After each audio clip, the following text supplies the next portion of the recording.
Hello students, this is your biology class. ठीक है। मैं उम्मीद करता हूँ कि कल जो मैंने टॉपिक पढ़ाया था आपने उसका रिवीजन किया होगा, आपने उसको अच्छी तरह से स्टडी किया होगा। और अगर आपको उसमें कोई भी प्रॉब्लम आ रहा है, ठीक है, कोई भी डाउट हो रहा है, आप मुझे मैसेज कर सकते हैं, so that we can sort it out. ठीक है। तो आज जो हमारा टॉपिक है, जो अगला टॉपिक है आपके लेसन में, वो है स्पीसीशन है। स्पीसीशन मतलब formation of new species from pre existing species है। ठीक है, कि एक स्पीशीज़ ही वजह होती है कि इससे अगली स्पीशीज़ बनती है। ठीक है। दुनिया में आपने देखा होगा कि बहुत सारी लाइफ फॉर्म्स है। ठीक है। जो लाइफ है ये बहुत डाइवर्स है। ठीक है।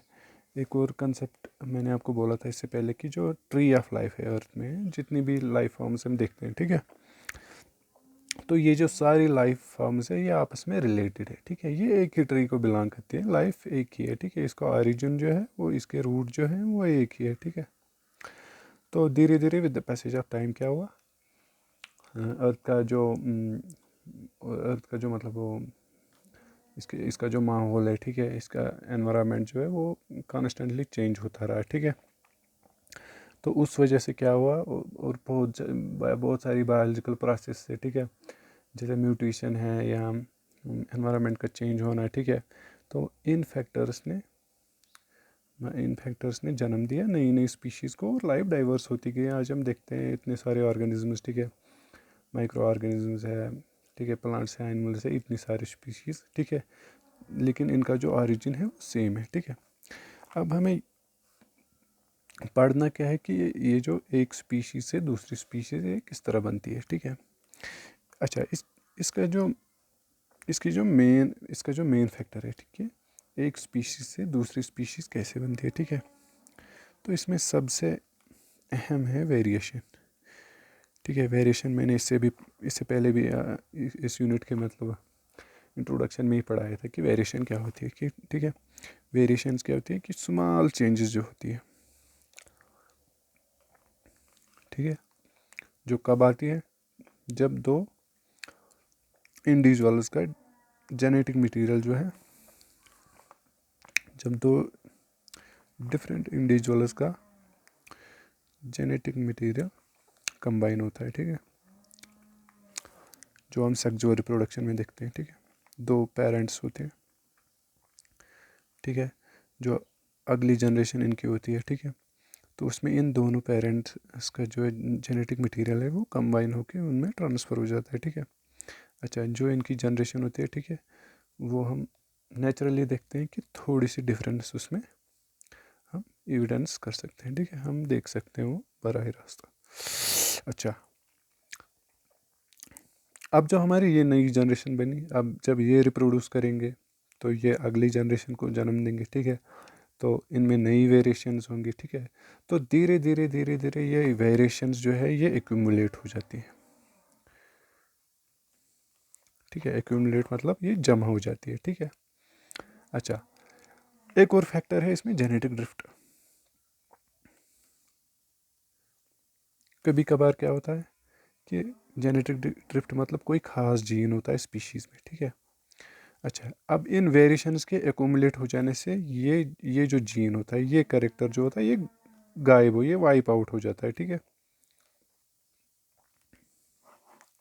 ठीक है, कोई ख़ास कैरेक्टर वाइप आउट हो जाता है। ये जो एंसेस्टर था, ठीक है, इसमें कोई ख़ास कैरेक्टर था। ठीक है।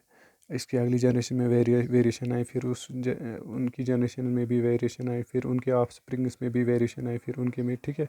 अच्छा, इसका जो ये ख़ास कैरेक्टर था इसको जेनेटिक ड्रिफ्ट हो गया। ठीक है। ये इस जीन पूल जो है, जीन पूल से गायब हो गया।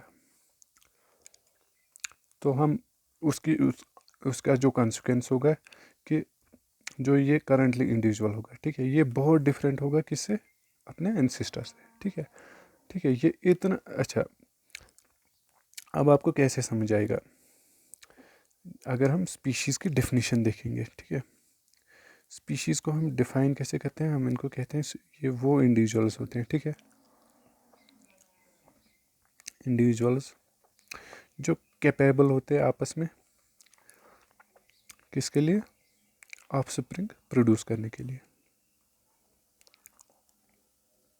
अगर कुछ ग्रुप ऑफ इंडिविजुअल्स हम लाएंगे, ठीक है, तो हम देखते हैं कि इनके जो मेल्स और फीमेल्स है ये आपस में पोटेंट है कि ये ऑफस्प्रिंग्स प्रोड्यूस कर सकते हैं, ठीक है। तो हम कह सकते हैं कि ये एक ही स्पीशीज से बिलोंग करते हैं, जैसे हम इंसानों में देखते हैं इंसान एक स्पीशीज है, ठीक है। चाहे वो नेग्रो है, चाहे वो मंगोलॉइडस है, चाहे वो कॉकेजन है, ठीक है। हम देख सकते हैं कि अगर हम आपस में इनकी मैरिज करते हैं, ठीक है, हम ऑफस्प्रिंग्स प्रोड्यूस कर सकते हैं। इसका मतलब क्या है कि हम सारे जो जितने भी इंसान रहते हैं, ठीक है, ये एक ही स्पीशीज़ है, हम इनको होमो सेपियंस कहते हैं। अच्छा, अब जो ये वेरिएशंस आ रही है, ठीक है, अब अगर इन वेरिएशंस से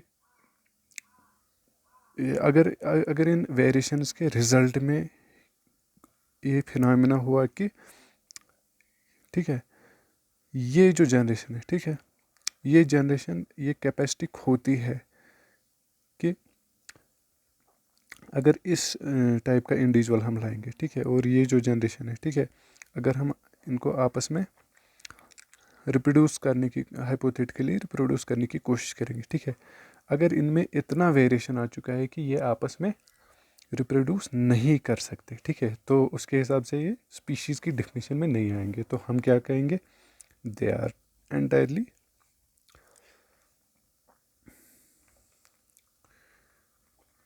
टू डिफरेंट स्पीशीज़।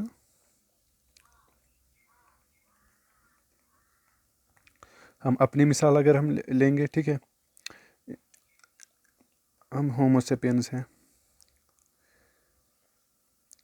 ठीक है, अगर हम अपने सबसे क्लोजली रिलेटेड एंसिस्टर की तरफ जाएंगे तो वो कौन से है, वो निएंडरथल मैन है, जिनको हम निएंडरथल्स भी कहते हैं, ठीक है।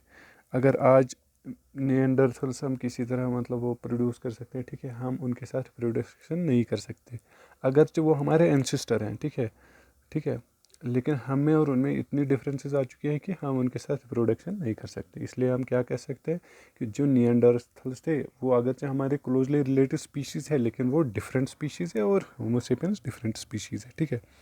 तो एन मुमकिन है कि अगर हम जो है आज के ह्यूमन होमोसेपियंस देखेंगे, अगर हम आज के बाद 10,000 साल बात करेंगे, 20,000 साल बात करेंगे, ठीक है, वो जो इंसान आने वाले हैं, ठीक है, उनमें और हम में इतनी डिफरेंसेस होंगी, ठीक है, इतनी सारी वेरिएशंस हो सकती है कि हम उनके साथ इनकेपेबल हो टू प्रोड्यूस न्यू ऑफस्प्रिंग्स, ठीक है। तो हम कह सकते हैं कि इंसानों की जो आने वाली जनरेशन है हज़ारों साल बाद, millions of years after current times, ठीक है, तो हम कह सकते हैं कि वो हमसे डिफरेंट स्पीशीज़ होंगे, ठीक है। तो आप टेक्स्ट बुक से इस टॉपिक को रिवाइज़ करें, और अगला जो टॉपिक हमारा होगा एविडेंसेस ऑफ एवोल्यूशन और एवोल्यूशन एंड क्लासिफिकेशन।